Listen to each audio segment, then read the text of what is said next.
debate, James Daly. Thank you very much, Mr Deputy Speaker. Can I say what a delight it is to follow my honourable friend for Derbyshire North East. Every speech that he gives in this place is a delight, and I think that I can't say any words of high praise than that, but his speech highlights a point that I would like to make in respect to this debate, is that we all have different views. We all articulate those views in different ways. Many of us cannot do it in the way that my honourable friend can. But we come from honourable standpoints, and the debate, as it has sometimes been heard in this chamber today, regarding blame and saying this X has done this or the government has done this wrong, misses the point completely. Nobody can possibly argue that the government have not done anything they think is the right thing to do to address a unique problem that none of us believed or thought would face any of us. So the government have done everything they felt was appropriate, and I support them in that. The point I would like to talk about is evidence. In March, at the start of the lockdown, we had no evidence. This was a unique situation.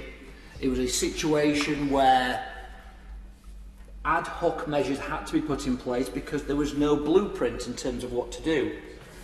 We now have evidence, and we can weigh the risks that my honourable friend talks about on the basis of the evidence that we have seen and accumulated over the months of this crisis.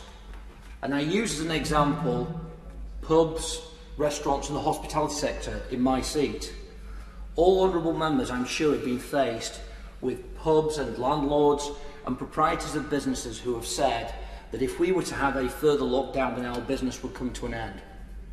Nobody can be failed to be touched by that, and the judgment that politicians have to make between the real risk of economic hardship and the threat that this virus poses is one that is nigh on impossibility. So we look to the evidence. It was reported in the London Evening Standard that 3.2% of infections last week of COVID outbreaks were from food retailers.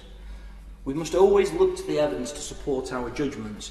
If the evidence does not suggest that pubs, restaurants and other hospitality venues are anything other than safe environments to go, to respect social distancing and all the other guidance, we should not educate a guess.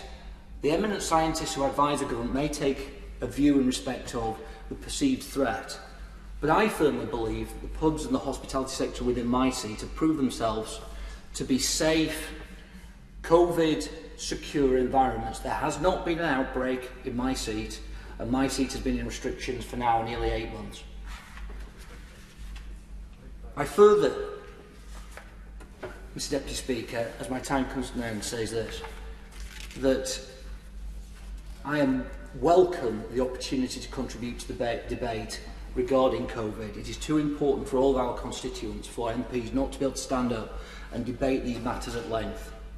But let us debate them on the basis of the evidence that we have, not on what our gut feeling is or what we think or educated guesses. Look at the evidence we have and where that points us.